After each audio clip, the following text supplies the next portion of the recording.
ભવનાથના મેળાનું મુખ્ય આકર્ષણ નાગા સાધુઓ છે। મેળાના અંતિમ દિવસે આજે નાગા સાધુઓની રવેડી નીકળશે। ત્યારબાદ આ રવેડી મૃગીકુંડમાં શાહી સ્નાન કરી મેળો સંપન્ન થશે। આ મૃગીકુંડનું અનેરું આકર્ષણ અને આધ્યાત્મિક મહત્વ છે।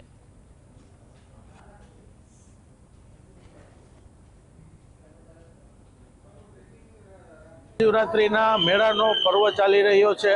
હવે આજે સાંજે જ નાગા સાધુઓની રવેડી નીકળશે અને સાધુઓ છે તે શાહી સ્નાન કરશે। હું આપને જે દ્રશ્યો બતાવું છું આ ભવનાથ મંદિરના દ્રશ્યો છે અને ભવનાથ મંદિરમાં આવેલા મૃગીકુંડમાં જે સાધુઓ છે તે શાહી સ્નાન કરશે। મૃગીકુંડમાં સ્નાન કરવાથી ભવના દુઃખ છે તે ભાંગી જાય છે તેવી અનેક લોકવાયકાઓ છે। જે મૃગીકુંડ છે તેમાં સ્નાન કરવાનું ખૂબ અનેરું મહત્વ છે। સમગ્ર દેશભરમાંથી આવેલા જે નાગા સાધુઓ છે તે આજે રાત્રે ભવનાથ મંદિરની આરતી બાદ શાહી સ્નાન કરશે અને આ જે મૃગીકુંડ છે તેમાં શાહી સ્નાન કરવાથી અનેક જન્મો જન્મના પાપ છે તે ભાંગીને ભસ્મ થઈ જાય છે તેવી પણ લોકવાયકા છે।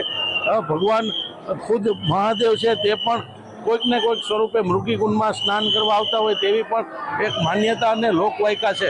આમ આ જે ભવનાથનો મૃગીકુંડ છે તેને થોડી જ વારની અંદર સાધુ સંતો માટે ફૂલોથી શણગારવામાં આવશે અને સાધુ સંતો શાહી સ્નાન કરી મેળાને સંપન્ન કરશે। કેમેરામેન ધર્મેશ ખાચર સાથે હિરેન દકાણ, GST।